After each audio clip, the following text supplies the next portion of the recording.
Hi, I'm Matt, and I have internalized homophobia. Well, to be honestly fair, I did have a lot of it when I was younger, but now I still have it, but not nearly as to the degree as I used to have it. So, before I get started, what is the definition of internalized homophobia?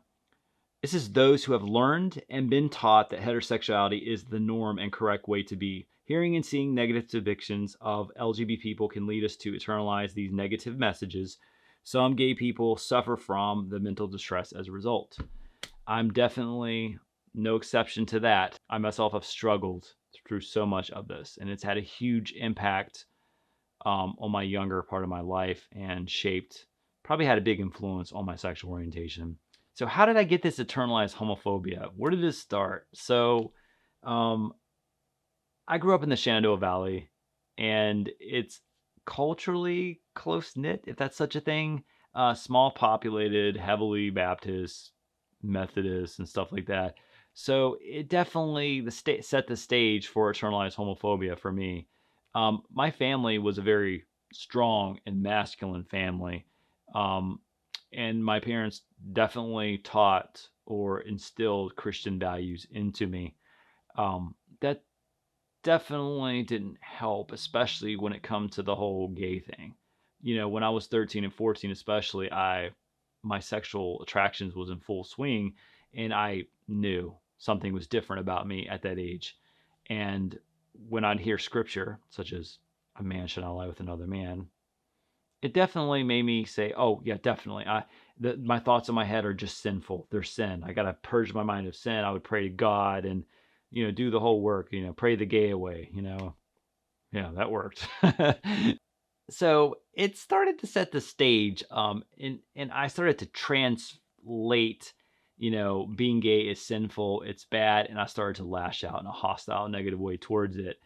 Um, and I love my parents, and they're not wicked people in any way or shape or form. There's just some things I disagree with them on. And, homosexuality is one thing I'm going to wedge and make a big disagreement on. And it certainly had a negative impact on my it had a negative impact on me growing up. I remember like seeing queer people on TV or in real life. And I remember my first queer person I ever saw. And and this was at a drive-through, and I was with my mom, and I was like, "Mom, is that a man or a woman?" And my mom, this is when I was a kid, my mom turned to me and says, "Oh, that's just a gay guy. That's what gay guys like to do." So I thought, okay, gay guys all like to do certain things. They like to wear makeup and all this stuff and do drag and stuff like that. While there's nothing wrong with wearing makeup or identifying as queer or wearing drag, that doesn't necessarily exclusively make you gay. That's not necessarily what defines your attraction to the same sex. So it was ignorant for my mom to say that, but she had a negative connotation about drag or, guys wanting to be more feminine or wear makeup when in reality, there's nothing wrong with it. It's not bad. And there's nothing wrong with not wanting to be actively involved with it either. But in my mind, growing up as a boy, I saw all of that as negative and bad. And all the boys in class made fun of it too.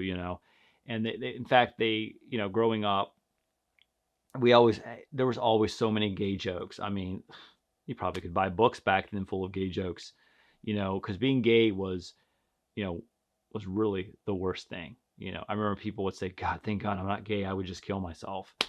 I mean, really, and then you watch TV growing up, and again, you still see it. There's nothing wrong with making fun of gay people and stuff, but you never really saw much support for the gay community and stuff growing up in pop culture and stuff like that. And you only saw it in a negative light and comedy and stuff like that.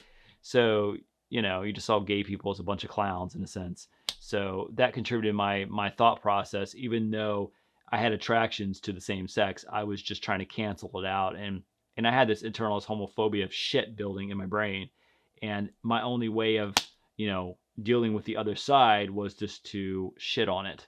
So I was actively mean and hateful towards anyone that was different. Anyone that was queer or gay, I was just like behind their back, just being mean. And, I worked with this lesbian, and, I was nice to her, but I would kind of make fun of her behind her back and call her Pat because I didn't, she had short hair and all this stuff. And she acted really masculine, and at the same time she didn't, and I couldn't figure out if she was a man or a woman in a sense, and we all made fun of it. And to this day, I regret all the horrible things I said, and I'm quite the opposite now. I'm very defensive over all those people, probably because I was so hateful towards it and negative towards it.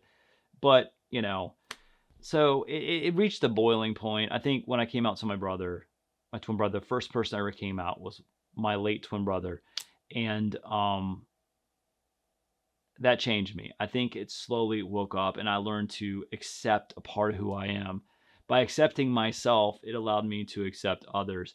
Now, to be honest, that's not 100% true of accepting everyone else, okay, to be fair, but it did make me more accepting of other gay men and stuff like that, especially being out in public with them and all that kind of stuff.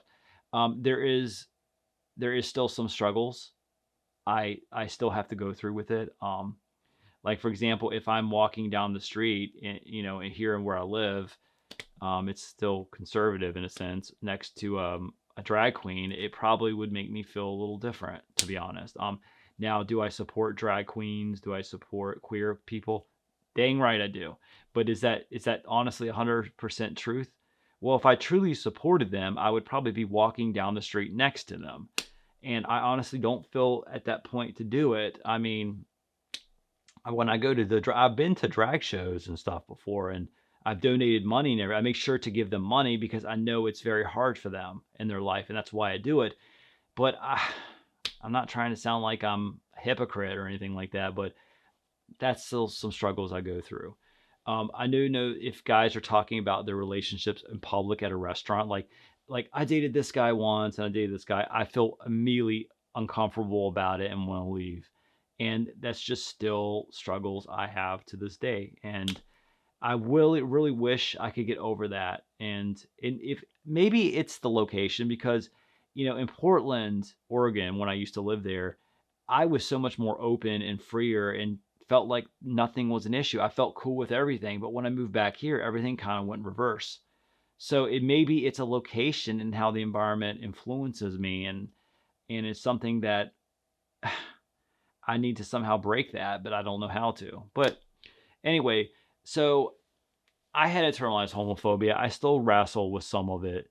I still have ways to go, but I definitely feel like I'm cool with almost everybody online. I mean, I just got those little things to fix.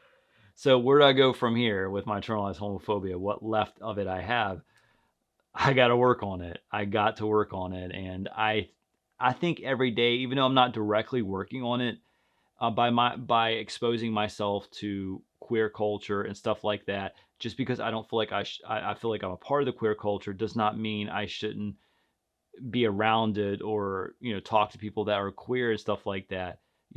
That will teach me acceptance. And yeah. So it's internalized homophobia definitely shapes who we are. It's where we grew up in and all that kind of good stuff. And and all the way that the growing up, the way that the social media and the news portrayed being gay was a negative light, and it taught me to think negatively of it. Especially with me in my sexual orientation and being attracted to the same sex, it was like I was stabbing myself. So well, that's all I'm going to talk about today, internalized homophobia. I didn't want to talk for 30 minutes. My original video was like literally 45 minutes, and I went to every bit of section of it, and I'm like, no, I don't want to talk too much about it. It was too hard for me. So that concludes the video. Feel free to comment below, subscribe, hit the bell, you name it. All right, till next time, guys. All right, bye.